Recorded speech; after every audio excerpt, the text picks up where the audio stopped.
Hi everybody, it's Luna Belle.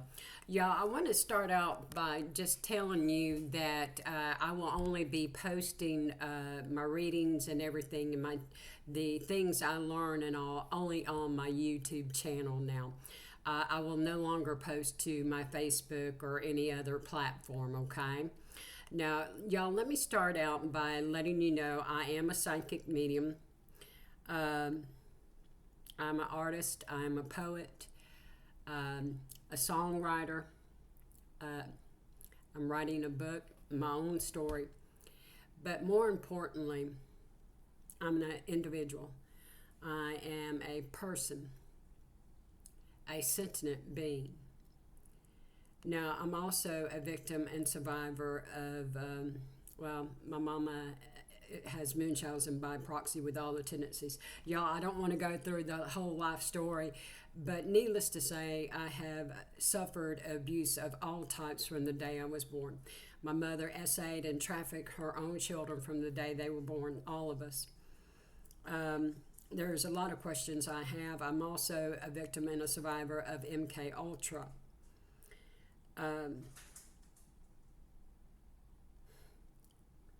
The majority of my childhood I do not remember, but what I want to address now is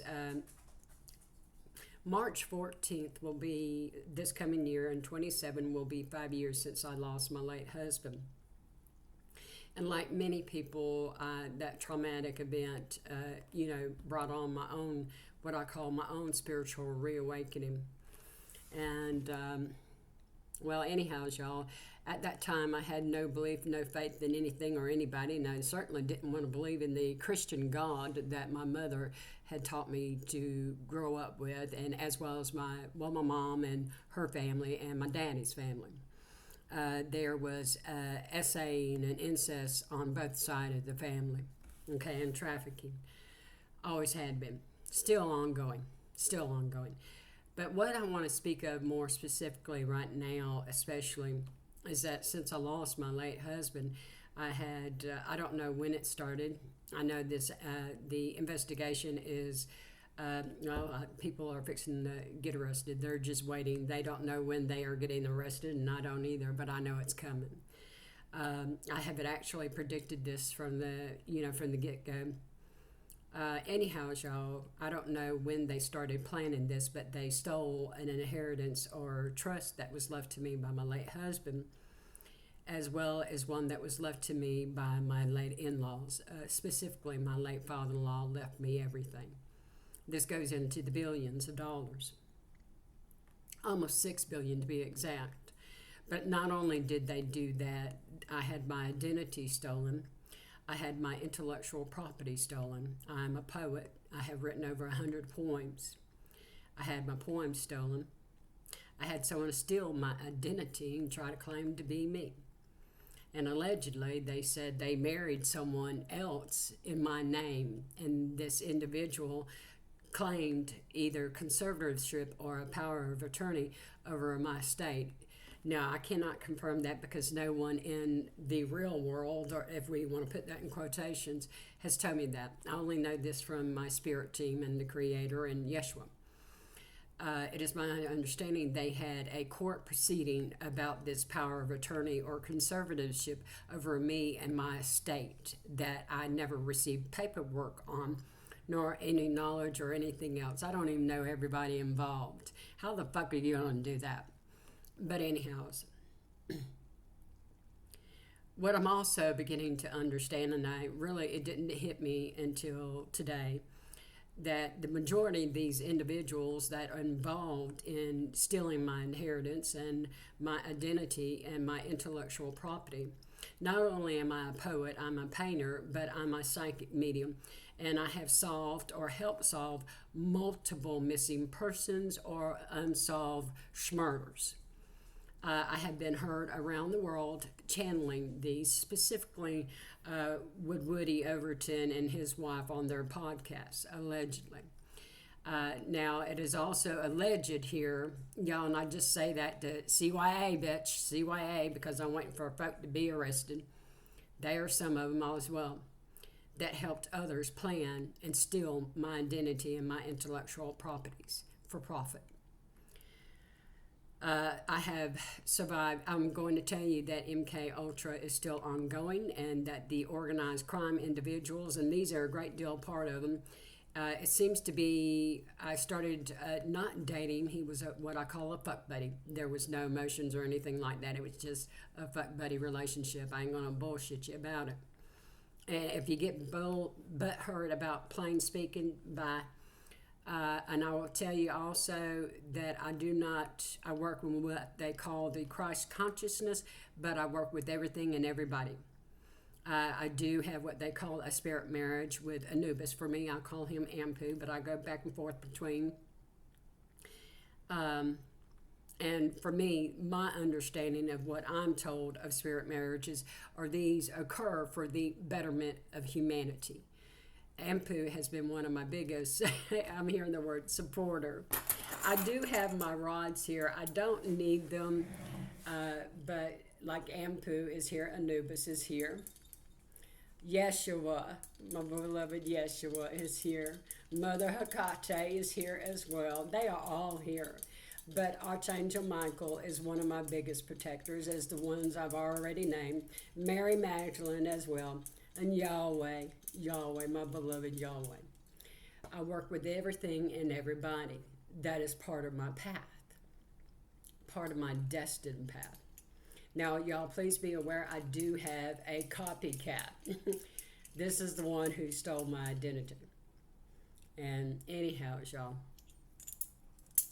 my understanding and what Spirit was showing me today, and today, y'all, I call, because of the religious trauma and everything I survived growing up, and it was absolute torture. It truly was, especially with MK Ultra. My mom was part of the program. She was institutionalized in Jacksonville, Florida in '66. My daddy was in the military. I believe he was in the Marines at the time. Anyhow, that's probably when she came into contact with folk that were doing MK Ultra.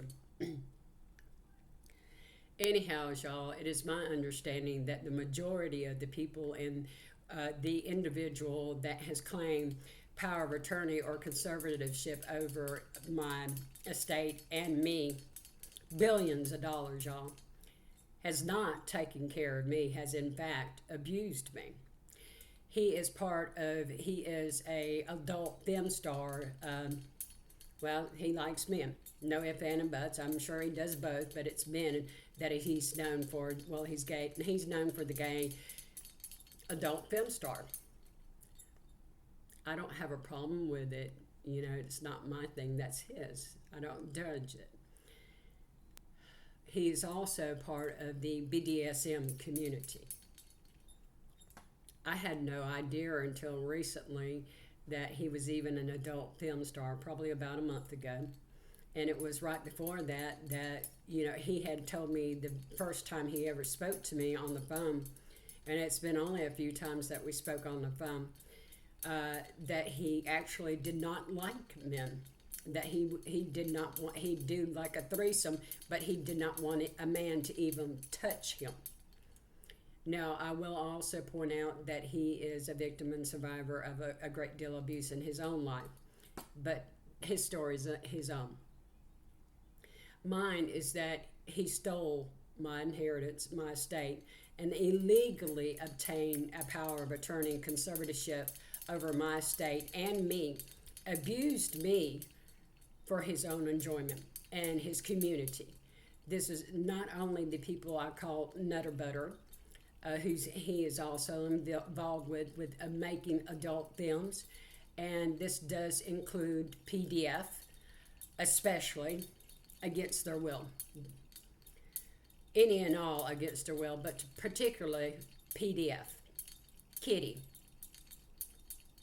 Anyhow, this is also connected to Epstein files. Okay, the Epstein program. Okay, let's just label it that. This is trafficking of any kind. Everything, if it can be sold, it is. Humans, organs. We are also speaking of human sacrifice and so much more. dark satanic rituals of live human and the consumption of human. These are actually, well, I ain't gonna lie, Lucifer, I call him Luck. He is also one of my defenders, as I said, everything and above, below, in between, everything is at my disposal, is here to protect me. But these things that are done are, even when they say that it is satanic, is not something even Lucifer would condone. Am I understanding that correctly, Lucifer? Thank you. Yeshua, my beloved Yeshua. Today we're focusing on forgiveness. Okay? This is very much lessons that are ongoing with me on what I call my self-love journey. Thank you, Yeshua. I think we're going to be, I have everybody with me all the time, but right now it is mostly Yeshua. Yeah. The strength of this, I mean, I have a grip on this, but I mean, you can see it moving my arm. Anyhow, y'all, I am, I'm about to knock myself out there. I am computer illiterate. I am learning. This is my first actual, it's a laptop, but it's my first computer since dial-up.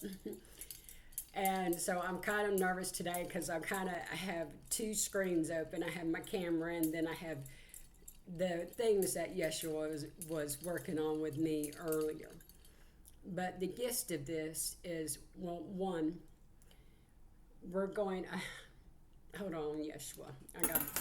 Hold on, let me see if I got, y'all, I had to look it up. Y'all, I don't know the Bible. I ain't even read this thing one time through, okay? But we're in Matthew 6, but specifically on Matthew 6:14. We're talking about forgiveness. It says, "For if you forgive others their offenses, your heavenly Father will forgive you as well. But if you don't forgive others, your Father will not forgive your offenses." Now, it is my understanding that on the Sermon on the Mount there, that Yeshua, you know, he gives some laws. Is it laws that you call them? Excuse me, y'all. Spirit burp confirmation. Oh my God. Y'all, they want you to know as well that he does have a sense of humor. And do talk to him. Talk to him like you would anybody. Okay. I'm going to set this aside for right now. I'm going to put one of my, how appropriate, the star card, hope. I'm going to put that aside for right now, give myself a little room. And see, the individual, his name, he goes by @Dave1979 on TikTok, is the one that allegedly, well, he's one of the ones, he's a gang stalker. But allegedly, he married Nutter Butter or Cryptic Fuck Bitch. Bitch, I don't know. Whoever's pretending to be me. Whoever's pretending my copycat. Anyhow, I even asked one of them to get plastic surgery to look like me. I mean, the fuck. Anyhow, they are part and parcel of a BDSM community with the adult film industry. I know nothing about it. I didn't know about it until about a month ago. Hell, it wasn't much longer before that I realized that he was bi, because he told me he couldn't stand for a man to touch him. The man lied. Anyhow, they stole what is rightfully mine, not only my inheritance, but my intellectual properties, my poetry, even some of my paintings out of my home, and all my work as a psychic medium. They even stole the money that I earned off of TikTok in the very beginning for I don't know how many months, probably 6 or 7, I don't even know, almost a year. They stole my link tree, and my clients, my customers, They stole, I don't know, they created, I don't know how many false pages saying they were me. They claim my work as all the unsolved murders and missing persons I did. There is one local psychic, a hoodoo, voodoo, Queenie Bee bitch, who allegedly, her and her little minion, wrote a book on the very first unsolved murder I'd solved. I even did the map detailing. Y'all, I do map detailing and I remote view. I have all the clairs. I'm spirit-led. I'm taught by spirit. Now, in the beginning of my journey, Spirit has said, trust me. I'll restore your trust, your faith, and your hope, and your love in me, because I did not believe in anything, or I refused to believe what my mama taught, that the God, the Creator, was a God of hate and vengeance, especially for women. So let's get going with this lesson. Y'all, I'm going to stop doing this long-ass introduction, but I did want to give y'all a little bit of the background, especially since 15:55 on my timer, 555, change, significant change. Since we're speaking about forgiveness, how do you forgive others? I mean, truly, how do you, and that's one of the questions I had. How the fuck do you forgive someone after all the shit they've done? And y'all, when I say they literally tortured me, they did. There have been multiple attempts on my life. I have been poisoned multiple times. I have been roofied and essayed and recorded for their enjoyment at a pub for many people. I don't know how long that went on. They have illegally recorded video and audio in every room in my house for I don't know how many years before my husband passed. Family members are involved, a great deal of family. But this, y'all, is torture. I was targeted, and this is far more than bullying. This is an abuse of a system.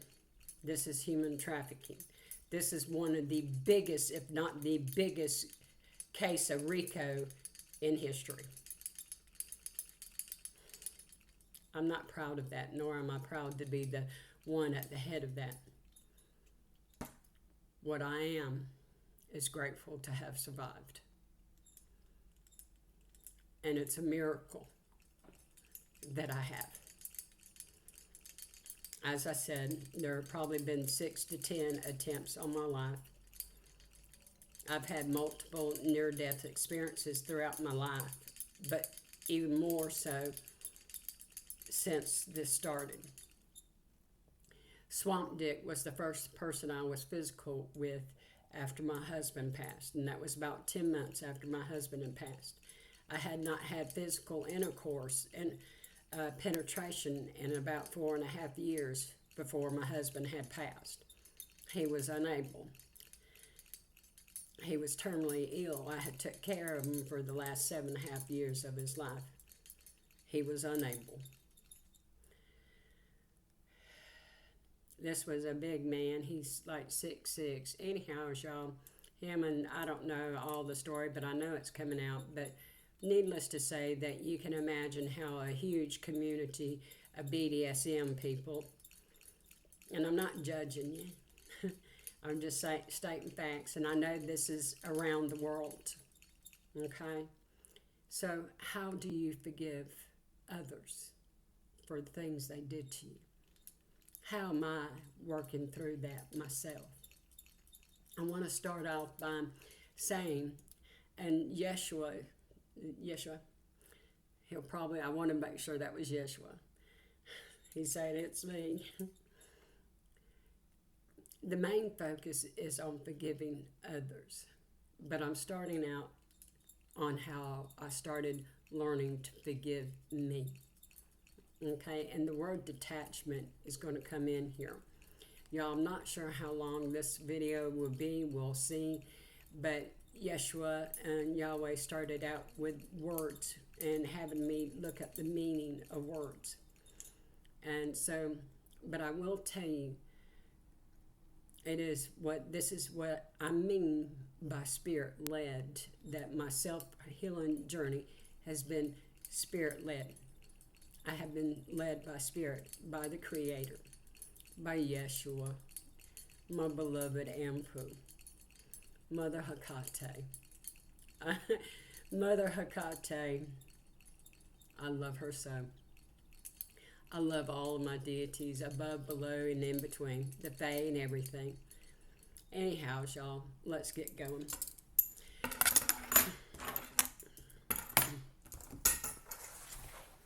I'll try to hold this. I don't think do I need to hold this the whole time? Okay, fine.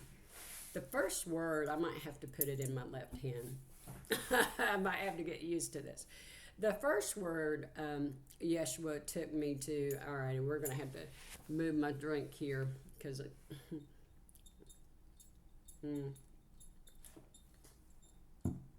so gentle. I mean, I have literally about knocked my glasses off before. But anyway, he started me out with morality. And y'all, I will also be reading directly from the internet, okay? Morality is defined as the principles concerning the distinction between right and wrong or good and bad behavior. Now, I'm reading the definition from the Google search and all that.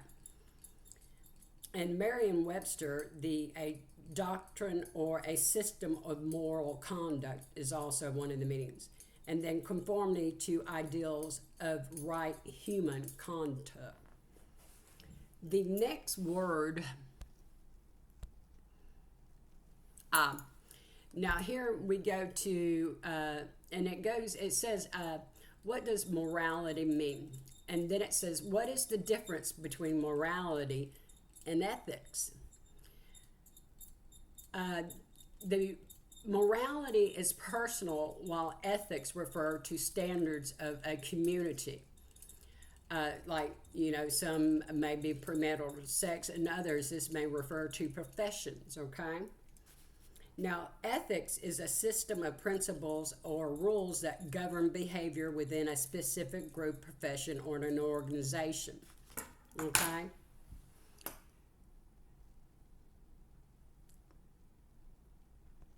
Now, one of the things I want to discuss, and y'all could Google this on the internet as well, morality, and because I'm just kind of directly quoting this, morality and ethics are closely related concepts that both deal with right and wrong, but they differ in scope, origin, and application. Morality is a set of personal beliefs or values about what is right or wrong, often shaped by culture, religion, family upbringing, and personal conscience. Now, ethics is a system of principles or rules that govern behavior within a specific group, profession, or organization. The next thing I wanted to mention to you is the morality and psychology. What is the meaning defined? How is morality defined within psychology? Now, morality is defined as a system of beliefs or set of values relating to right or wrong, to right conduct, against which behavior is judged to be acceptable or unacceptable. It involves the principles that guide individuals in distinguishing right from wrong and making ethical decisions. That throat chakra interference. Now, y'all, I want to give you another definition right here, and this is detachment, the state of being objective or aloof. The other one, the action or process of detaching, separation. Scientific detachment refers to the ability of a scientist to remain objective, impartial, and emotionally neutral while conducting research, avoiding personal feelings or biases that could influence the study. Now, this is important, okay? This is important. It comes in there. Now, with the Morality in psychology, the core psychological dimensions, is the moral reasoning, which is y'all, and I'm directly quoting this from the internet, the cognitive process used to evaluate actions, consider consequences, and decide what is right or what is wrong. Moral emotions, feelings such as empathy, guilt, shame, and pride that influence moral judgment and behavior. Moral behavior, the actual actions people take based on their reasoning and emotions, and ranging from pro-social acts to rule following. Now, you could go into the development of morality with like Jean Piaget or Lawrence Kohlberg here. Now, actually, with Lawrence Kohlberg, and I want to reference this again, that I am quoting this, it is expanded into a 6-stage theory of moral reasoning grouped into 3 levels: the pre-conventional, the conventional, and the post-conventional.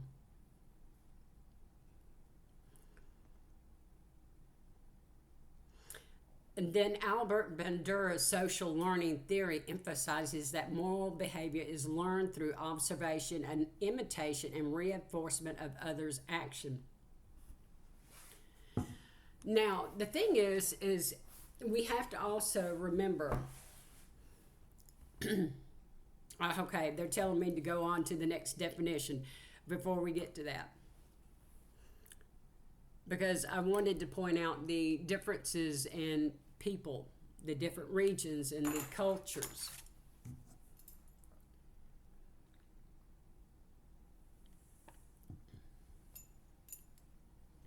Now here, the next thing, this is Copilot search that, and what I was Googling was morality with Yeshua. Yeshua's morality is rooted in God's character, holy, just, and loving, and is expressed through both his teaching and actions. His ethical framework centers on love, humility, forgiveness, and justice, often challenging the cultural norms of his time.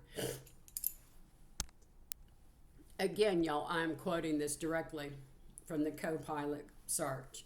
Now, the core ethical principles with Yeshua is love as the foundation. He summarized the law and the prophets with 2 commandments: love the Lord your God with all your heart, soul, and mind, and love your neighbor as yourself. The Sermon on the Mount. In Matthew 5-7, he interprets the Mosaic law by focusing on the heart's intentions, intensifying moral demands, anger like as murder, or lust as in adultery. Forgiveness and reconciliation. He taught boundless forgiveness, Matthew 18:21-22, and the priority of harmonious relationships over ritual observance. Humility and servitude. Yeshua exemplified and taught humility, calling his followers to be the salt of the earth and the light of the world, serving others without seeking power. Now, many of the standard or traditional Christians hold that Yeshua was he was the ultimate moral example, that he fulfilled the law, living in its spirit, not just its letter, but by embodying love even toward enemies. He's telling me to get the Bible. So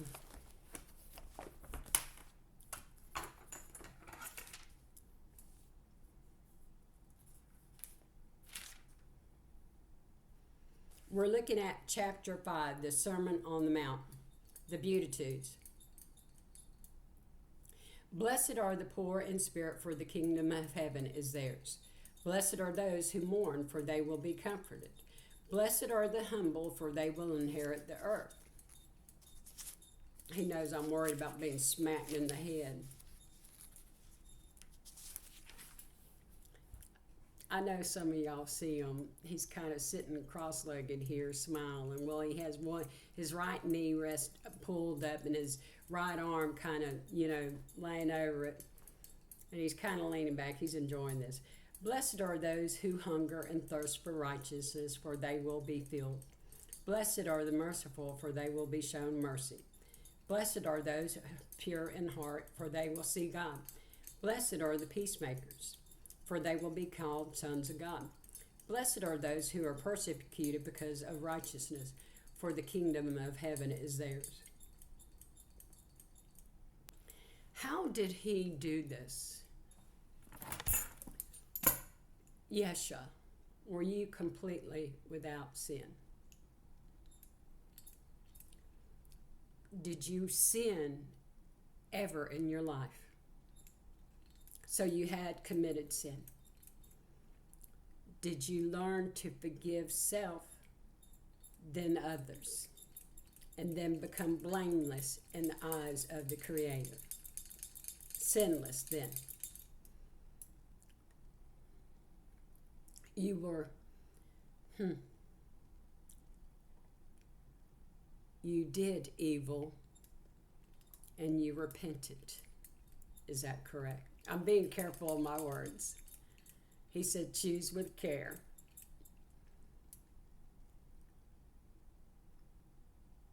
He said, I learned to forgive. And he says the word discernment, and then we go to the word detachment. Thank you. He's guiding me here, y'all, right? I mean, this is live guidance, live interaction with Yeshua. Okay. He's telling me to continue. Now, y'all, I have it's one of my things, and it was something, it is my intellectual property that my copycat stole. I said, it is live it, love it, be it. This is exactly what Yeshua did. He had to live it, love it, and be it. To be the way shower, to be the teacher. He had to go through his own dark night of the soul. Again, the throat chakra.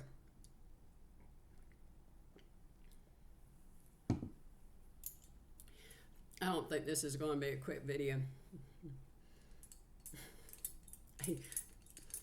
Bitch, he's a talker. Told me to watch my mouth. He said I'm getting better. He's telling me to show y'all the date. Y'all, I don't always write everything down. I got stuff everywhere. Anyhow, I love these books. I get them off Amazon. I need to get more of them. Anyhow, sentient. What does it mean to be sentient? Able to perceive or feel things. In the Merriam-Webster, the sentiment means capable of sensing or feeling conscious or responsive to the sensations of seeing, hearing, feeling, tasting, or smelling. Aware is another way of expressing it. Sentient of the danger by like a hurricane is an example. Or another way, finely sensitive in perception or feeling. Now, the next word I want to define is instinct. A natural ability or inherent aptitude, impulse, or capacity. The second definition, a largely inheritable and unalterable tendency of an organism to make a complex and specific response to environmental stimuli without involving reason. The next word, you want me to give the next definition?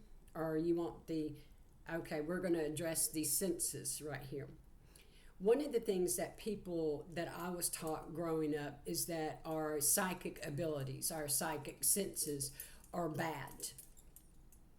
Yeshua. Are our psychic abilities bad? Yahweh. My beloved Yahweh. Yahweh. Our psychic senses are these natural gifts that you created for all of us, for all sentient beings. Do all sentient beings have psychic abilities? Are they bad? Thank you, Yahweh. Yeshua. You're wanting to note an important distinction right now in sentient beings. Is that correct? I will also point out this is what he's wanting to say. Animals, everything, trees, animals, the spirits, the deities are sentient beings. They're capable of thought, feelings. They're capable of all the senses. Again, let me reference the word sentience, the definition. Able to perceive or feel things. Animals feel touch. They sense danger as well. It's a natural instinct. So do the spirits. They're not bad. Some are, but it's the intent.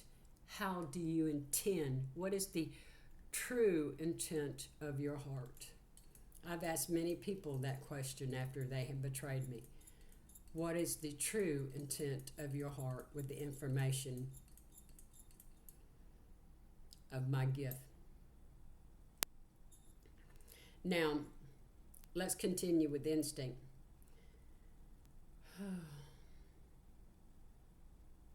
The next word. Are you ready for the next word? Okay, the next definition is perception. The ability to see, hear, or become aware of something through the senses. So without our senses, all of them, more than 5, this includes our psychic senses as well. Our psychic senses are not bad. The state of being or process of becoming aware of something through the senses. Perception of pain is an example. Hold on, I gotta turn the page here. And we'll take a swallow of coffee.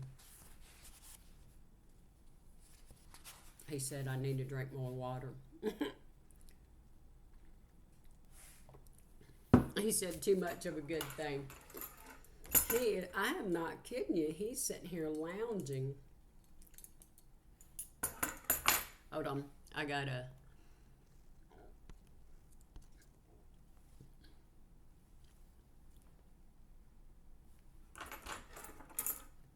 Okay. You want me to finish this definition? All right. A way of regarding, understanding, or interpreting something, a mental impression. Definition of perception in psychology. Perception is the process or result of becoming aware of objects, relationships, or events through the senses involving activities such as recognizing or observing and discriminating. It is how the brain organizes, interprets, and gives meaning to the sensory information and transforming raw stimuli into meaningful knowledge that guides behavior. Key points are like sensation versus perception. Sensation is the physical detection of stimuli, light hitting the retina, sound wave vibrating the ear, while perception is the psychological interpretation of that information. Now, do you want the definition of forgiveness right now? Okay. We're going to go to, and here y'all, this is the Bible Hub. I'm referencing, and I'm quoting this directly from the, it's a page called it was on the internet search, and it's called an article called The Ethics of Jesus from the Bible Hub. My pardon. Keep burping, y'all. And it says in the Topical Encyclopedia, the ethics of, y'all, and I'm directly quoting this, the ethics of Jesus as presented in the New Testament form a cornerstone of Christian moral teachings and have profoundly influenced Western ethical thought.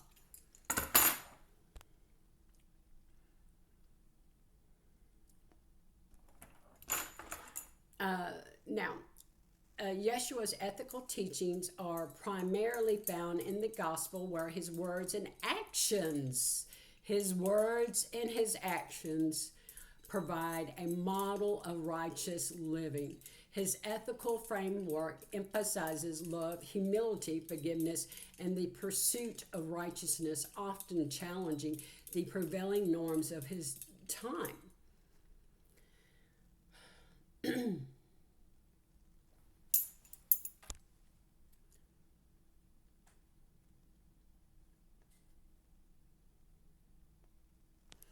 Now, in Matthew 22:37 through 40, he summarizes the law and the prophets with two main commandments. Love the Lord your God with all your heart and with all your soul and with all your mind. This is the first and the greatest commandment. And the second is like, love your neighbor as thyself. Now, I want to point out that Yeshua said, love thy neighbor as yourself, as you love yourself. He had to learn to love himself first before he could truly love his neighbors. Now, you want me to go on to the forgiveness part? Okay, continue reading. Again, y'all, I'm quoting this directly from the Bible Hub, okay, on their article, The Ethics of Jesus. The Sermon on the Mount. It begins with the Beatitudes, which describes the blessedness of those who embody humility, mercy, and righteousness. Yeshua calls his followers to be the salt of the earth and the light of the world, emphasizing the transformative impact of living according to his teachings. Not only did they voice and speak the words, they put action behind them. In the way they lived, they put actions behind the words they mouthed. Okay? That is an important notation. Put the action behind your words. Don't mouth empty words. Is that where you want me to leave this part here? Okay. Y'all, I tell you, it's spirit-led. It truly is. Now, the next part they go to in the Bible Hub's article on the ethics of Yeshua, y'all, I'm quoting this again. They say, forgiveness is a recurring theme in Yeshua's ethical teaching. In the Lord's Prayer, he instructs his followers to pray, and forgive us our debts, as we also have forgiven our debtors. Now, Yeshua emphasizes the necessity of forgiveness in Matthew 18:21 through 22, where he tells Peter to forgive not 7 times, but 77 times, illustrating the boundless nature of forgiveness expected of his disciples. But it wasn't just his disciples. It was all of us. Now, reconciliation is also a key aspect of Yeshua's ethics. I'm going to leave that here right now. Is that what you want me to do? Because we're focusing on forgiveness. Whew. Y'all, I tell you, I did not expect this to go on so long, but there are a ton.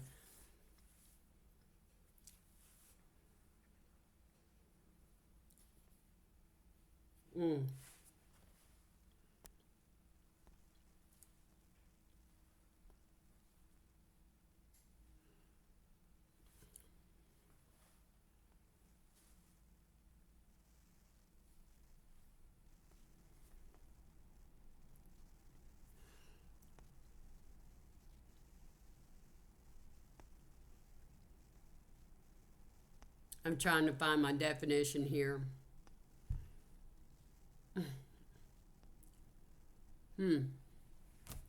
Okay.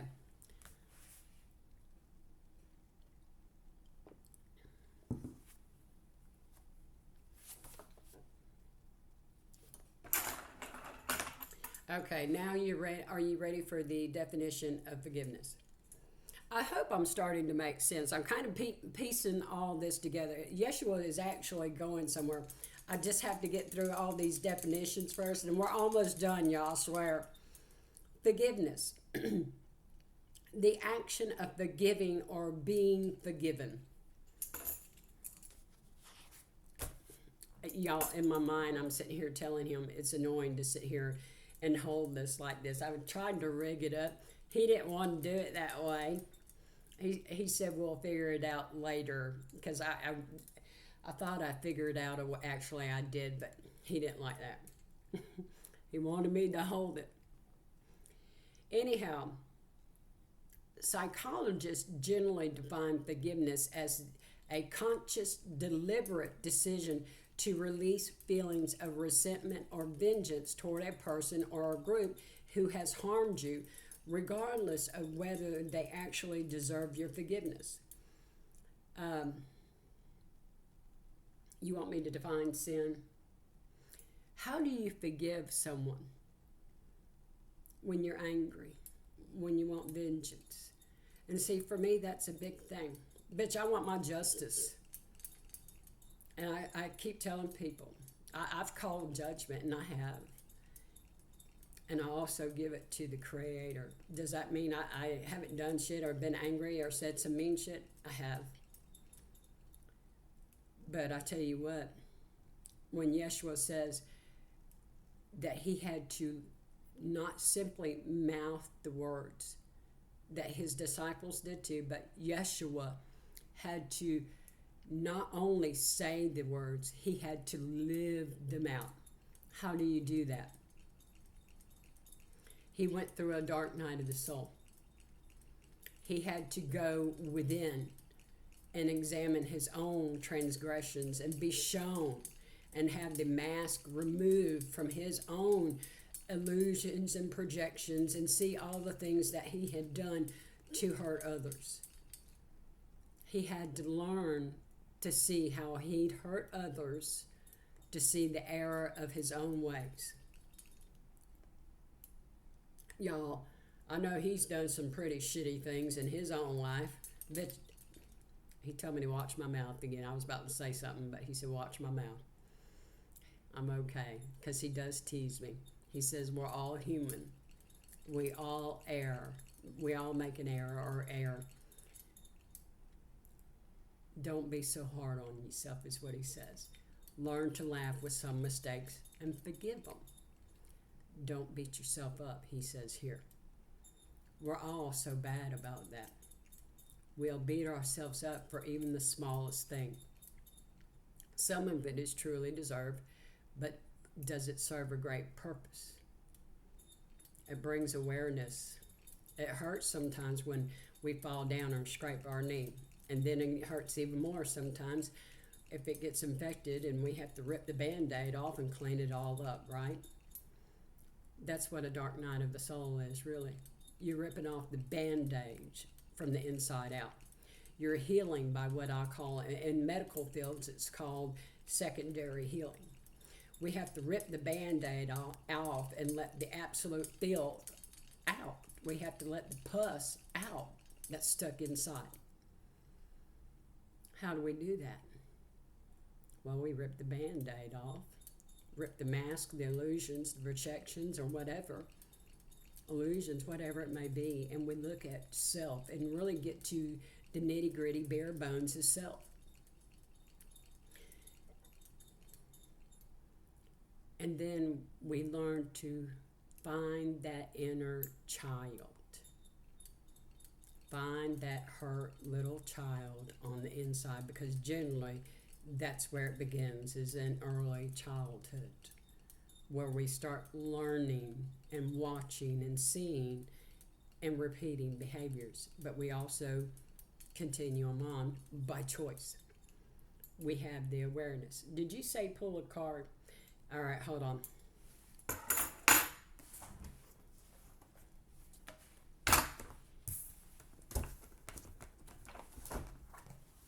He's referencing my inner child. Hold on. The inner child ones, I believe. He's saying the words hope and faith.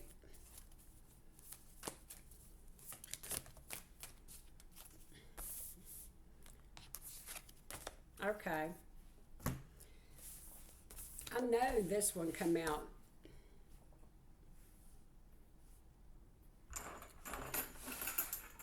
You want both of those? You want the one on the left. That's what I thought. 27. Let go of control. Let go and control. Notice the dove there. And notice the cage, though. And notice the circle around it. It's almost, and see the sun energy, but it's almost like an engagement ring. Notice the dove of peace. Circles are considered binding in esoteric or magic. But there's this golden light here. That's almost like the creator. And you see how the dove is out of the cage and how it's flying up toward the light. It's out of the cage. When you go in that dark night of the soul, when you go within and you see the parts of you that, like I said in one post too, that I had to unlearn and unchain the thoughts and the belief systems that I was raised in, to release the chains that bound my mind and my heart. You understand? I let myself out of the cage. So, Yeshua, are you saying with the dark night of the soul that we go within and we learn to leave and release all the chains of everything that we previously learned or thought or did, and we release them and we're free out of the cage? It's like basically a blank slate. When you get down to the nitty-gritty and you get past all the pus of self or all the projections or everything you learned growing up, whatever that may be,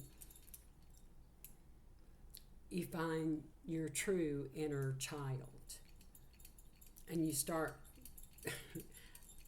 what I'm hearing is gazing at wonder at that beautiful sight of that inner child that you truly are, that you were created to be. So you start loving that inner child. You start loving yourself. You start loving the beautiful child that you are. You also start forgiving. See, it's a little slow here, but Yeshua was like, but how? How do we learn to forgive? And he's saying to appreciate the beauty. Remember the beatitudes. The words, the beatitudes. He said, learning to love the beatitudes of that inner child hidden on your inside, beneath all the pus of everything that we were taught growing up. Remove the filth and the dirt and the scraped knees and the snotty nose, and see the beauty that you truly are, that you were created by the Creator to be. I'm reminded of Saul, who became Paul. He became a new man. He saw the beatitude of his inner child when he removed the dirt, snotty nose, and the pus of Saul. Is that correct, Yeshua? Now, you want me to go on to that definition of forgiveness now? He's telling me to drink tea, not my coffee. Coffee's cold anyway. Oh, I need a better chair. I ain't gonna lie. He says I need a recliner and a sofa. It's one of the things I haven't been able to get is, well, anything, when they stole my money. Are you wanting a card now? Are you wanting this from, okay, I know what that. He had me go get this one. For those of you that are curious, this is the Mary Magdalene Oracle deck, okay?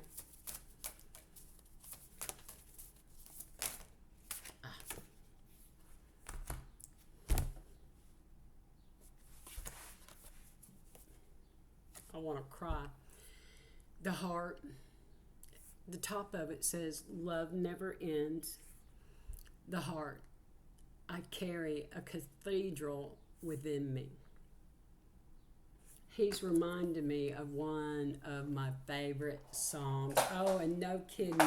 I mentioned the number 555, and it's 5:07 Central Standard Time here in Enterprise, Alabama. Today is Sunday, the 16th of August of 26. Y'all, my phone and all my devices are hacked, so it's a pain in the butt trying to share my phone with every fucking body else. You can watch your language anyhow. But this is Cathedrals in the Pines, 5 days left. Look how beautiful and how appropriate that image. It is truly one of my favorite songs, and it says Ghost Wind. I love it. Anyhow, the heart. I carry a cathedral within. That beautiful child within you. Now, I tell people that the 144 frequency, when people refer to the chosen ones, darling, we're all chosen. We all carry that frequency within us. It's just the choice. Are you going to choose to not only talk the talk, but walk the walk? Does that mean we're going to be perfect? No, we're going to be human. And we're going to stumble, and we're going to fall, and we're going to get back up on the wagon like any addict, okay? Now, you ready for the definition of forgiveness? Okay. He says I chatter a lot, but that's okay. Now, I'm quoting this directly from, I think this is Bing, but it says forgiveness definition. Forgiveness is a conscious decision to release resentment or vengeance towards someone who harmed you, regardless of their deserving. Forgiveness does not mean... I don't think I need the rest of it. Do I?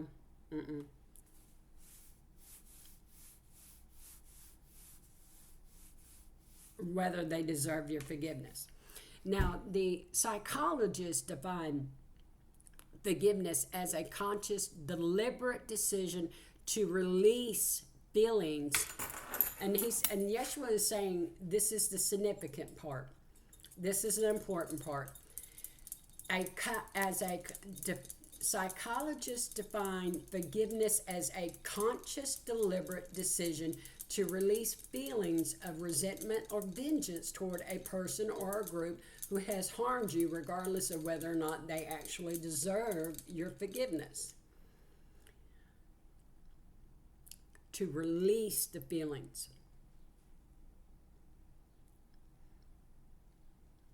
How do you do that?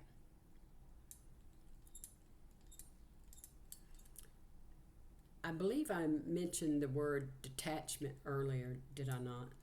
Did I mention detachment? Did I define detachment? You may have to go back and look at that again.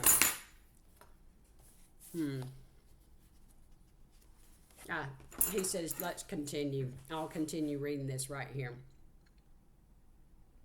Now, sin here is generally referring to an offense against a religious or moral law or an action considered morally wrong. Now, he did want to, that word sin defined. Now, how do you forgive? One of the things it said, stop feeling angry or resentful towards someone for an offense, flaw, or a mistake. Now, let's look at the etymology, the etymology of the word forgive. The summary means, forgive literally means to give up completely, to give up desire or power to punish.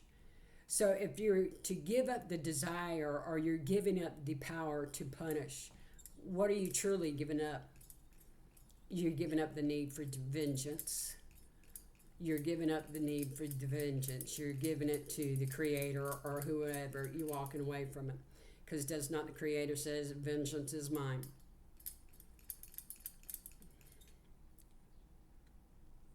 Now, forgiveness, the sense of to give up desire or power to punish.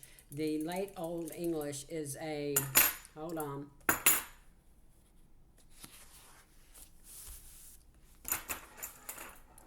From use, it's from use of a compound and Germanic loan translation of vulgar Latin, the word perdonare, pardon, to give wholeheartedly, to remit. This Latin root itself comes from thoroughly, from or through or thoroughly, plus donare. To give as a gift. So basically, you would give this need for your anger or your need for vengeance or your desire for vengeance up to the Creator as a gift. Basically, a gift to self.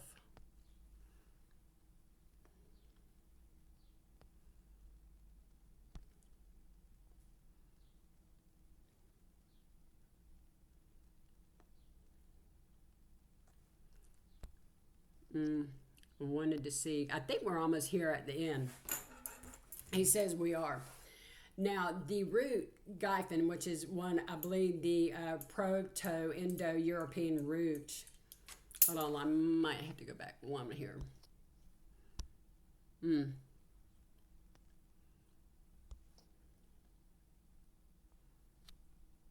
Yeah.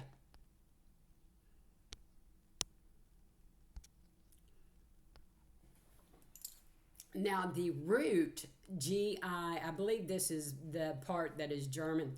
The root, Giefan, and we're back in the etymology, y'all, I can't pronounce that word, from the Proto-Indo-European root, Ghabh, to give or receive. By the late Old English period, the sense of to give up desire or power to punish emerged, likely influenced by a Germanic loan translation of the vulgar Latin perdonare, like perdonare, to give wholeheartedly, to remit. This Latin root itself comes from the word per, through, thoroughly, plus the word donare, donare, to give as a gift. Now, this is coming from Bing.com, where I Googled the word, forgive, but also the etymology of this meaning. The related forms is the forgave, which is the past tense, forgiven, past particle, and forgiving. Forgiveness, now as a noun, developed from the past particle forgiven. Well, anyhow.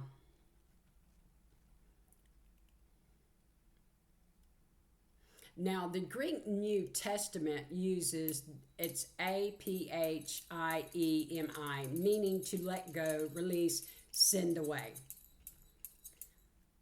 which underpins the idea of forgiving sins and debts. So to forgive literally means to give up completely, to release someone from a debt, offense, or a burden. Now, it means giving it up to the Creator, giving up the need to take your own vengeance yourself, and letting the Creator do the vengeance. Does that mean the systems of the laws and everything don't do their part? They do their part, is that correct? As the law of the land is one I'm hearing. But the individual, does that mean we just turn the other cheek all the time and overlook it and wait for the law of the land to do something? No, we can bring it to everybody's attention. Speak your truth. Speak your truth. Don't lie about it, but speak your truth.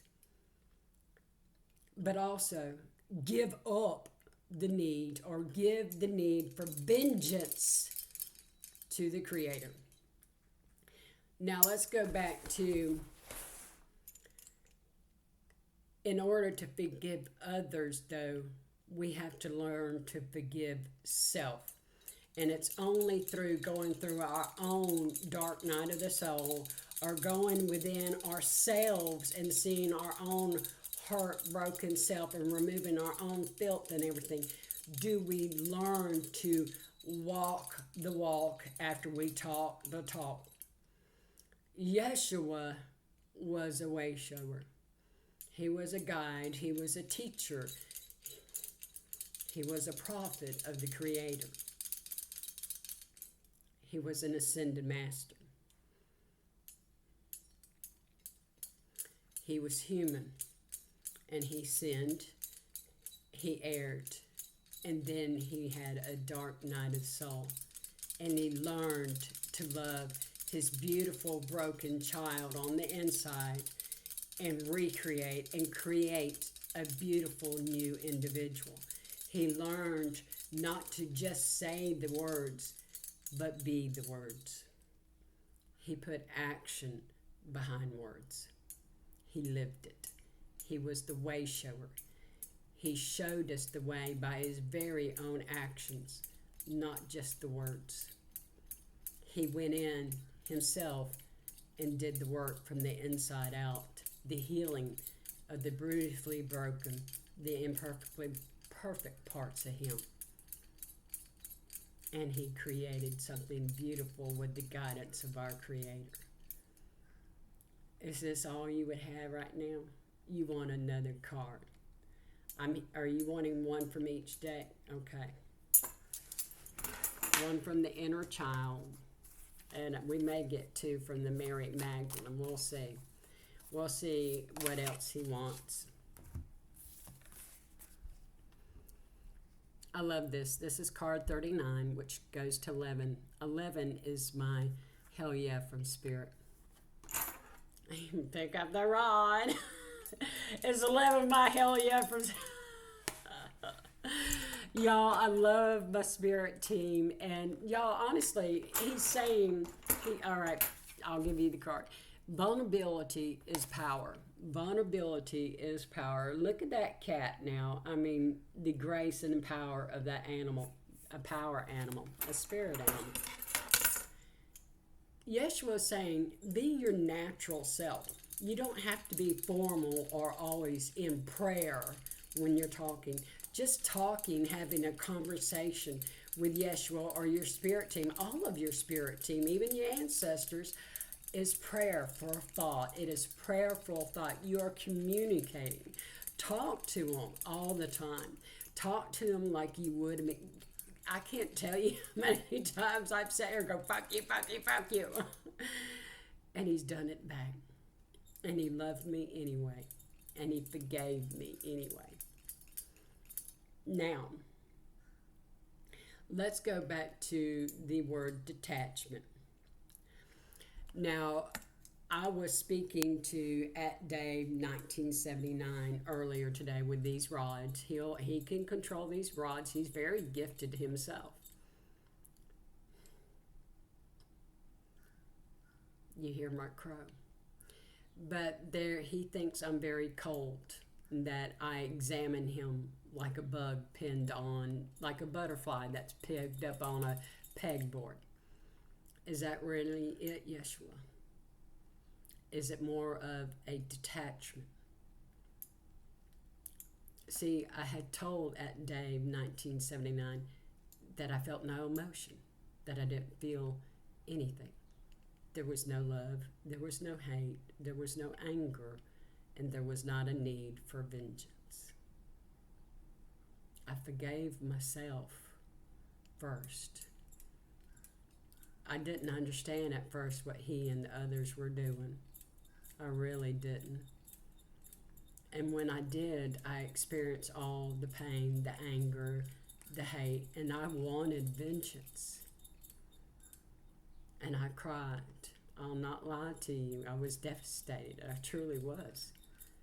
Because I did love him, and I still love him.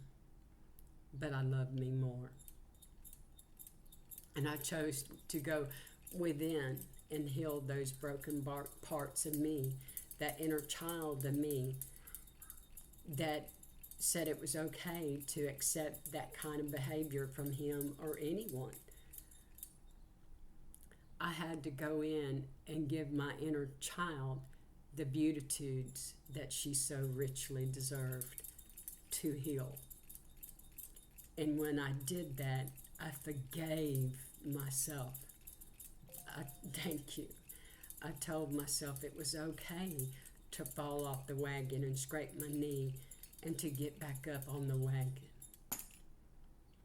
That detachment, that coldness was me releasing and forgiving.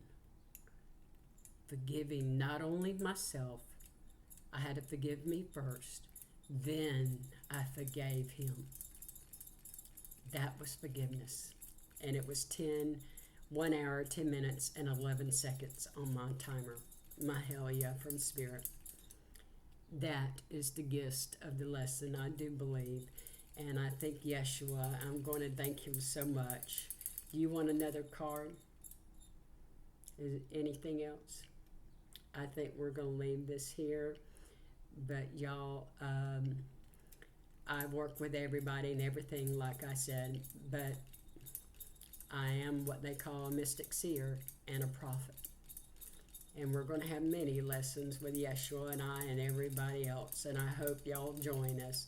Y'all please like, subscribe, and follow or whatever here on YouTube.